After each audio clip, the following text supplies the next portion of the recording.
গোৱালপাৰা চহৰৰ ব্যৱসায়িক প্ৰাণকেন্দ্ৰ বড়ো বজাৰত আজি পুৱতি নিশা প্ৰায় 3মান বজাত এক ভয়ংকৰ অগ্নিকাণ্ড সংঘটিত হয়। অগ্নিকাণ্ডত 4খন দোকান সম্পূৰ্ণভাৱে ভস্মীভূত হয়। জিলাখনৰ অগ্নি নিৰ্বাপক বাহিনীৰ গাড়ীয়ে অগ্নি নিৰ্বাপনৰ চেষ্টা চলাই যদিও সম্পূৰ্ণভাৱে সক্ষম নোহোৱাত দুধনৈ আৰু বঙাইগাঁও জিলাৰ যোগীঘোপাৰ পৰাও অগ্নি নিৰ্বাপক বাহিনীৰ গাড়ী সহায় ল'ব লগা হয়।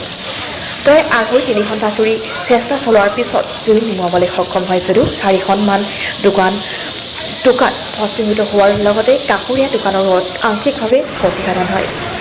ইফালে অগ্নিকাণ্ডটোত প্ৰায় 50 লক্ষাধিক টকাৰ ক্ষতি হোৱাৰ সন্দেহ কৰা হৈছে। লকডাউনৰ সময়ত দুখীয়া লোকক চৰকাৰে আগবঢ়োৱা 1,000 টকাকৈ ধন বিতৰণত অনিয়ম কৰাৰ অভিযোগত বৰপেটা আৰক্ষীয়ে আজি বাগুদি গাঁও পঞ্চায়তৰ সচিব আব্দুৰ ৰহমান চিটিকক আটক কৰে। উল্লেখ্য যে সচিবগৰাকীয়ে ৰেচন কাৰ্ড থকা লোকৰ নাম উক্ত তালিকাত সংলগ্ন কৰি ধন প্ৰদানৰ ব্যৱস্থা কৰিছিল। ধনৰ বিনিময়ত ৰেচন কাৰ্ড থকা লোকৰ নাম তালিকাত অন্তৰ্ভুক্ত কৰা বুলি সচিবগৰাকীৰ বিৰুদ্ধে অভিযোগ উত্থাপিত হৈছিল। এই অভিযোগৰ ভিত্তিত বৰপেটা আৰক্ষীয়ে আজি সচিবগৰাকীক আটক কৰে। এই ঘটনা সন্দৰ্ভত বৰপেটা সদৰ থানাত 1168/20 নম্বৰত এক গোচৰ ৰুজু কৰা হৈছে।